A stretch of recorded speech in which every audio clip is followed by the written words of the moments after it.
Good afternoon, sir. Good afternoon.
Shall we wait a little more, Kavya, or shall we start off?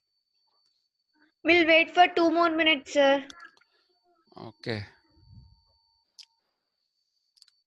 because actually I'm not feeling very well today.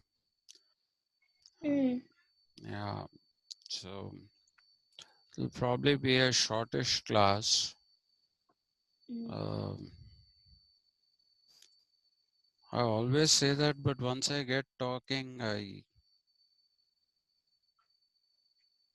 don't end. I go on and on and on. What happened, sir? No, I'm just saying. No, I'm having this dizziness again. It's not Hmm. very severe, Hmm. but it is there and it's very uncomfortable because I can't focus my eyes. Hmm. So I can't read anything. And because if you put something in front of me, I won't be able to Hmm. read it Hmm. due to the dizziness. Hmm. So that is basically the. So did you tell the people about the second internal also? Yes, sir. Yeah, because see, that is an insurance. It is an insurance in the sense that if they say one internal is for 30 marks, then Hmm. it is fine. But just in case they say do one internal and divide it into two. Hmm. Uh, if you haven't done too well in the first internal, then you'll have a problem. So, Hmm. so I was doing the second internal, I'm doing it rather as Hmm. an insurance. Hmm. Insurance in the sense that if something goes wrong, Hmm.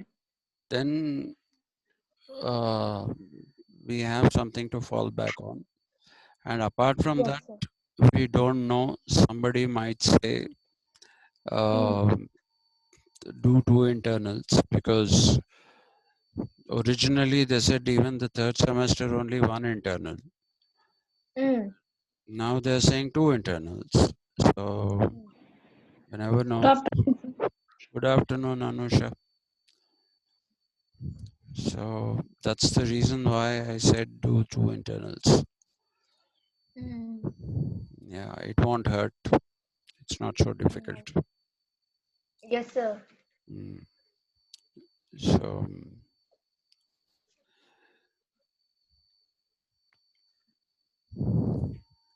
okay, let's get going. There are two of you. For Yes. me, two is a crowd. So, in English, people say two is company, three is a crowd. For me, one is company and two is a crowd.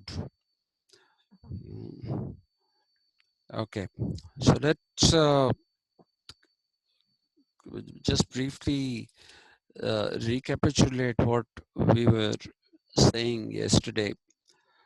Uh, I was talking to you about how Kautilya or Chanakya has been treated as a primitive constitutionalist.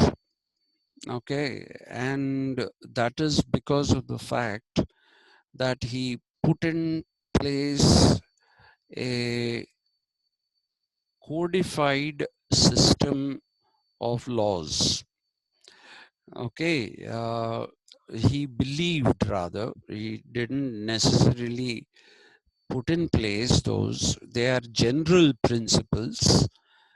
They are not specific ones like the new constitutions. For example, if you take the Constitution of India, it has articles. So and so article pertains to so and so aspect of life. So and so article will have something to do with something else. Okay. So it is not a constitution of that type. But since uh, Kautilya or Chanakya was somebody who did not believe in somebody becoming a king by descent. Descent is DESCENT, by birth. He said one need not be. He didn't say one should not be.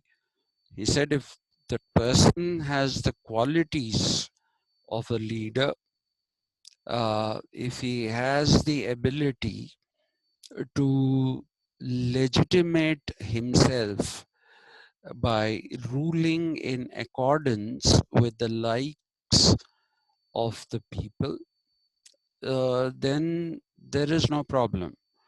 But somebody who's incapable of being a good ruler, a good king, is not to be considered at all. So he would say, then let another king take over. Okay, and when we go to his Saptanga and Mandala theory, a little bit of that will become a little more clearer than what it is now. Uh, so what you should remember is that he did not believe in the hereditary principle. If it was a good king, okay. If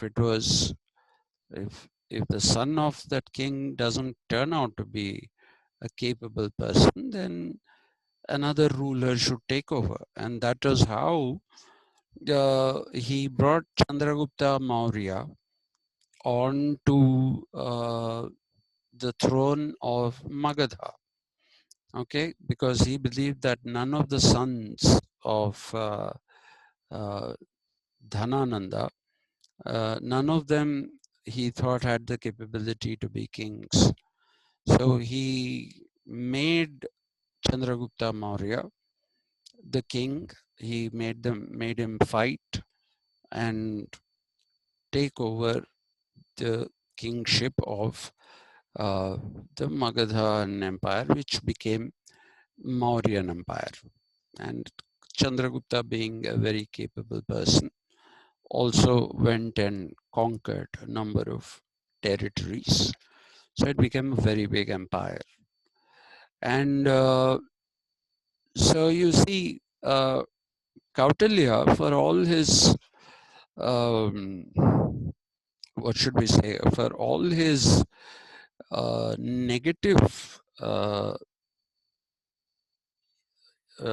negative image, he is somebody who's not always negative. Okay, I mean, he's not somebody who's bad. It's just that he is pragmatic.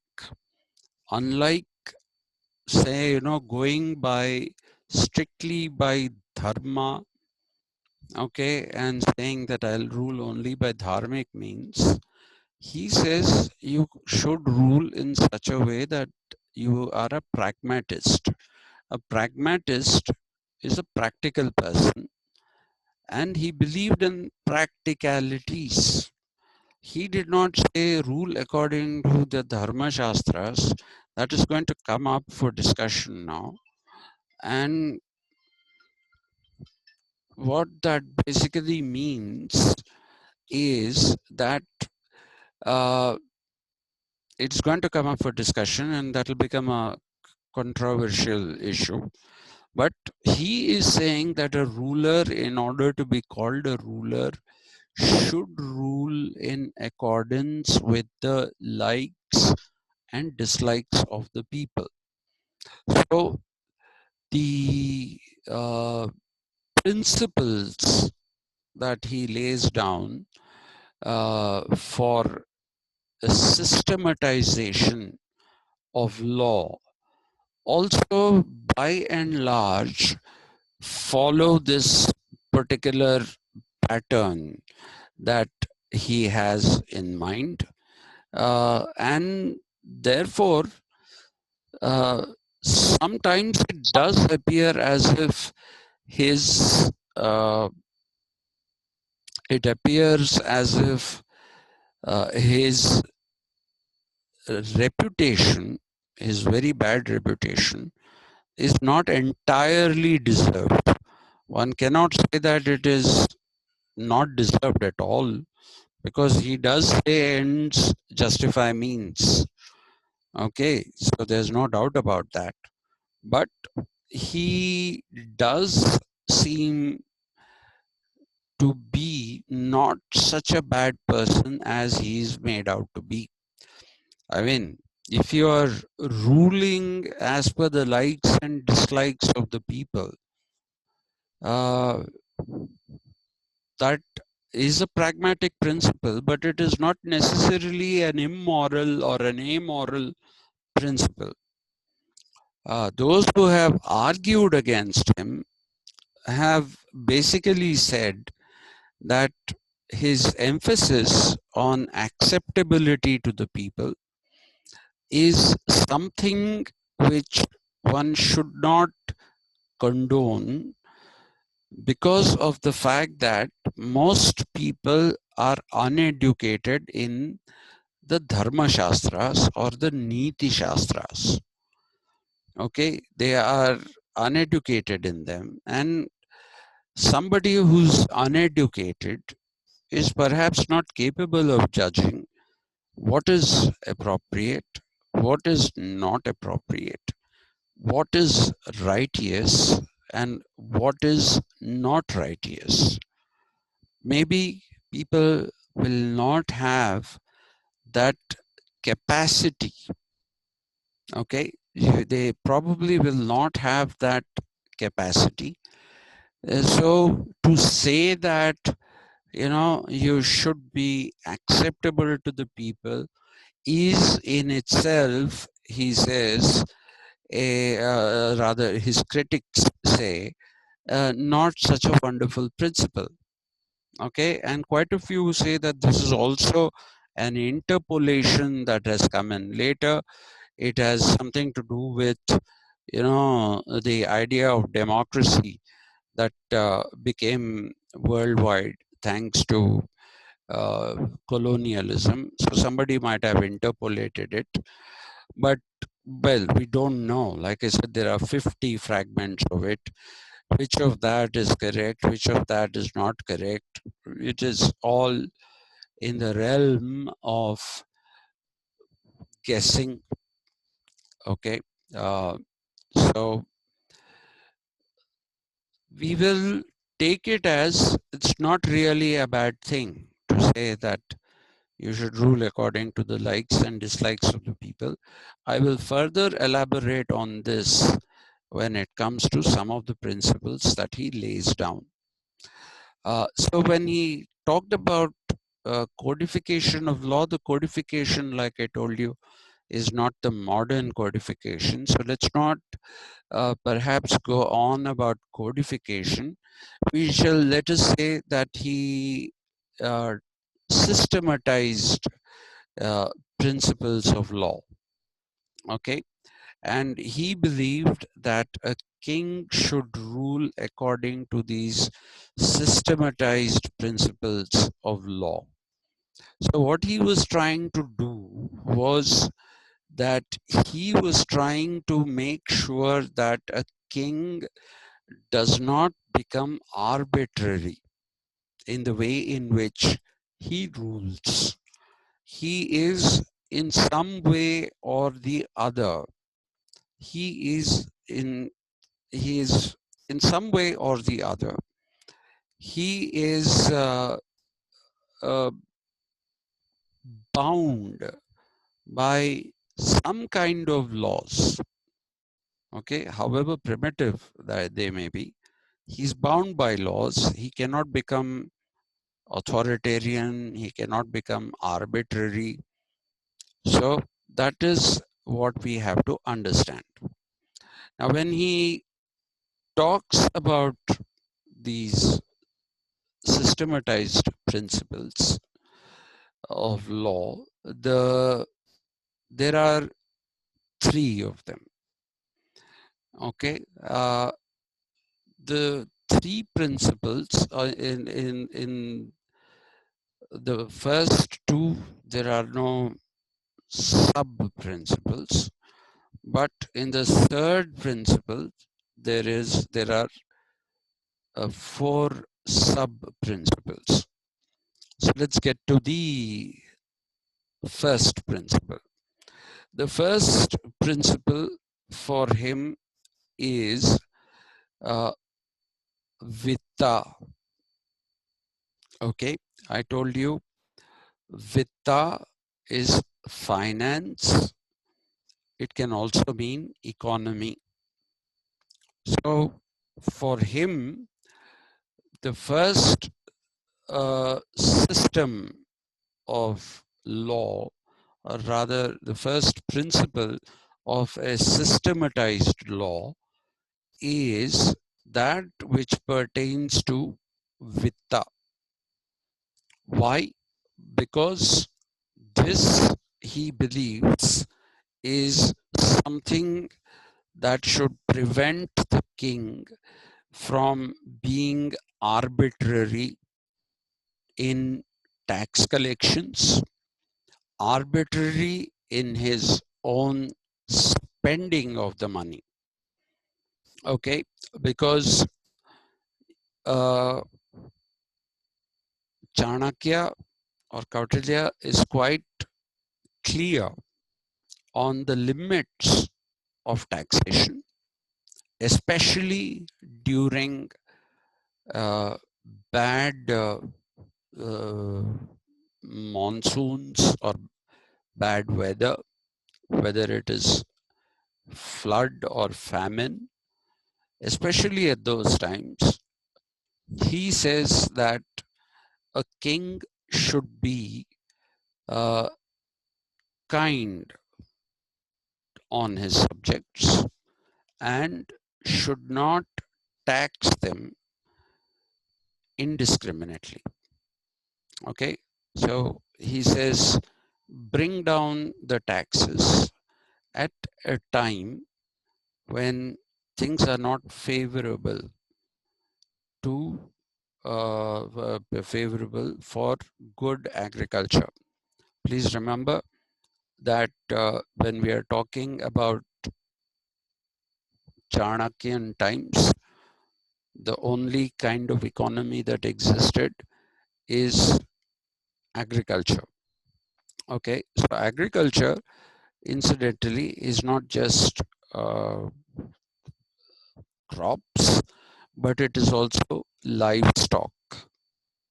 Okay, livestock meaning milch cattle, milch, milch cattle are the ones that you keep uh, for milk and for other purposes. Okay, and you can also use oxen or bulls for tilling of the land. So it includes all these, what we today call animal husbandry. That's a very, I have never understood that. Animal husbandry, I don't know why it's called that. And I asked my father, who's a bureaucrat, he spent quite a bit of time in the Department of Agriculture. And I asked him, what is this animal husbandry thing? Every year when we used to go to the exhibition, All India Industrial Exhibition, there used to be a stall called Animal Husbandry stall. And I asked my father, what does this mean? And he just told me, forget it, you won't understand. So either he didn't know, which is what I suspect the case was, or he thought I was incapable of understanding it. Animal husbandry, it really sounds a little funny. Anyway, so when he's talking about the economy, we have to remember that it is something that is agricultural. And so it's only not just during times which are unfavorable. Uh, uh, it is also during times when things are favorable. He says the king should be able to manage his treasury properly. Okay, he should be able to manage his treasury properly, because unless and until he manages his treasury properly, he will not be in a position to meet contingencies. Okay, contingencies are those which have to be understood as unanticipated problems that come your way. Okay, that is a contingency. There's another usage of it which is uh, more pronounced, like contingency than contingency, and that would basically mean that you are talking about what we call, uh, you know, making a set of plans which you will have as a backup if your original plans fail. Let's say if you want to become an IAS officer and you say, I'm going to write those uh, tests and the UPSC exams, and you concentrate only on that.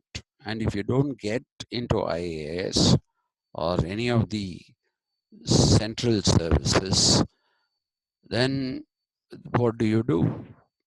So you should always have a contingency plan, is what people will tell you. So contingency, there are these, it's like these words are slightly different in the verb and the noun form. And when you talk about contingencies, then we are talking about unexpected or unanticipated things. And unanticipated things can also be nice and pleasant, but we are talking about not nice and pleasant things, but things which are not very pleasant, not very good. So we therefore will basically have to take this as being prepared for something negative that you don't anticipate. Suddenly, a king may attack you. Okay, a neighboring king may attack you, in which case you will need money. So he therefore says that Vitta is extremely important in planning. Financial planning is very important. You should always have adequate reserves of cash to deal with unanticipated uh, uh, unanticipated developments or occurrences. Okay, and that also applies to bad weather, flood, famine, all these things. It applies to that also. Okay, and that fits in with his other things that he talked about perennial water sources, fertile lands. So he believed that you have to minimize the risk. And if you have fertile lands and if you have perennial water sources, then the impact of unfavorable weather will be a lot less than it would be if you were away from a water source or if you don't have land that is fertile enough. So this is the first law he makes. It's not law in the sense of law that we talk about. Please remember that. Okay. So that's why I said he's called a primitive constitutionalist. So this is the first law that he's talking about, which is pertaining to vitta, which is financial planning. Okay, and being prepared for all kinds of adverse circumstances and not spending money uselessly. He calls for restraint on the part of the king and also on the part of the people. He says, when you have money, don't think that this money will always be there with you. Okay, it may not be there with you if tomorrow you face adversity. So, in order to be prepared for adversity, one basically will have to be uh, careful with how they spend their money. Okay, so this is financial planning. This is the first of the principles in his systematized law or systematized laws. The second one is a compendium. Okay, the second uh, principle or second systematization of law is a compendium of various things, various different kinds of laws. You have laws which are civil laws. You have laws which are criminal laws, and you also have, since he's a strong believer in the economy, he also has mercantile laws. You call them mercantile laws because at that particular time, what was there was on the trade, which was in the form of selling merchandise, and merchandise again basically was agricultural produce. Okay, uh, please be careful with the pronunciation. It's not agricultural produce, it is produce. What you have produced is produce. All right, so you have to be careful with uh, agricultural produce. And when he talks about civil laws, he is talking about laws that are there which uh, which are useful in creating what people today call poetics of conduct. Okay, uh, poetics, don't think that it is poems, please. Poetics actually means rules of or how to conduct yourself. Okay, how do you conduct yourself in different kinds of circumstances? So this is what the civil laws take care of. It is about the poetics of conduct. How do people conduct themselves when they are living as a society? Okay, a lawless society is obviously not a society. You call something a society only when people are following laws. If you don't follow laws, then that is lawlessness, and therefore it is antisocial. So that's not society at all, right? So civil laws are those which are meant to have, meant to bring about, not meant to have, I'm sorry. They are meant to bring about social harmony and commodious living. Okay, these will become civil laws. And when we do the Saptanga and the mandala theories, you'll get a little more information on these kind of things. So I won't go into the details of that right now. What you do have to remember, of course, is that it is how you conduct yourself with your fellow human beings in society. That is what is important. That is what you need to remember.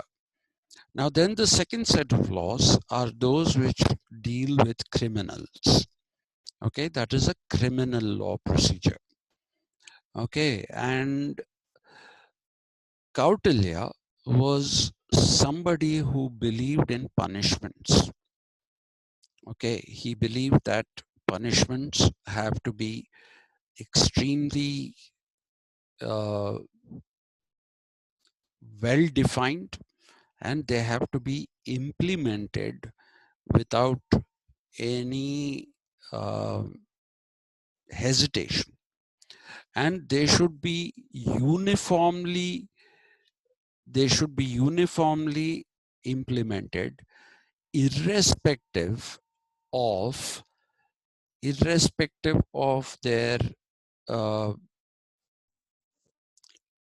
that person being a criminal. One should not say if he comes from a royal family, you treat him separately, uh, give him a separate kind of punishment, and somebody who comes from uh, a very comes from a very ordinary family, you treat him differently. No, he says that it is almost like rule of law, but it is not rule of law, because here we are talking about a code of punishments rather than a code of laws. Okay, so this is how do you punish people who break laws. So this is where danda niti comes in. Okay, danda is punishment, niti is the principle, or not one principle, it can be multiple principles. So those are the ones that will define how you deal with uh, those who break laws. Okay, danda niti, that is the criminal part of law, danda niti. Okay, so it's more about punishment rather than about procedure. Today we have criminal procedures, courts of law, those kind of things. He's not talking about that. He's talking about somebody has been caught thieving, then punish him. So danda niti. Okay, so same punishment for the same crime, irrespective of what kind of person you are or which segment of society you come from, which is a good idea actually. And so one perhaps has to acknowledge that. And then the final thing in this compendium of laws is the mercantile laws, where you say you will deal with merchants so that there are laws you put in place for merchants so that they do not do arbitrary things. They should not be doing arbitrary things. And if these people have to behave themselves, if they don't have to profiteer by taking advantage of people, he believed that you should have a system of mercantile laws. Okay, and these mercantile laws are also to be used in your dealings with neighboring kingdoms. Okay, when there is trade between two kingdoms, these mercantile laws again come into play. So that part of trade, not just within one's kingdom, but also uh, uh, trade with neighboring kingdoms or other kingdoms, those also come under mercantile laws, which will become a little more clearer to you when we do the Saptanga theory. Okay, just a little more clearer they will become. And so that is the second, second systematization, the second principle of his systematized laws, which is a compendium of civil, criminal, and mercantile laws. Then we have the third thing that he talks about, where he is saying, where do we draw these uh, sources of law? See, today we say that something becomes a law if it has the consent of the people. In those days, there was no consent of the people. Okay, so he lists out four sources from which laws should be derived. Okay, so what are these four sources? The first of them is dharma. This is the controversial thing that I was talking about. The second of them is vyavahara. The third is charita. Okay, and the fourth is sasana. Okay, sasana. Some people also say this is raja sasana. Some people say shasana only. All right, these are the four sources. Now, let's go into, let's not get into the dharma part now because that is a complicated one. So we'll go in the reverse order. Okay. He says kings should follow edicts, edicts. What are edicts? Like you have edicts of Ashoka. Okay. You have edicts of Chandragupta Maurya. So kings, it is today what we call precedents in a court of law. When you go to a court of law, you search when you're adjudicating on a case, you basically try to search for a precedent. Is there a precedent of some kind which will tell us how to deal with this situation? That is Shasana. Edicts that are already there, created by good rulers, good kings, and those edicts should be followed by somebody who wants to be a good king, because then he has a proper system of laws. And if you are an intelligent king and if you are capable of making edicts yourself, go ahead and make those edicts. That's what Chanakya says. And that is why it is Raja Shasana. Okay, it is edicts of kings. So I think you should stick to Raja Shasana rather than just Shasana. Shasana can also sometimes mean rule. It can just mean ruling. Okay, so stick to this translation. It is not ruling, it is edicts. Following of edicts set by others or you creating edicts which are for the good of the people. Then you have charita. Charita is actually the old form for charitra, which is history. Okay, so when he's talking about charita, history, what is he talking about? He's talking about drawing legitimacy for laws by looking into age-old traditions that are followed by people, customs. Okay, customs are what we follow, right? Doing puja, doing this, all those are customs. And then history itself. Okay, look into history. He says, see what kind of mistakes have been made by some people. Don't make those mistakes. Then he's also saying, if people have to accept you, make sure that you're following good customs and good traditions. Okay, this will say, this is what saves him from the criticism that he's being too overtly pragmatic.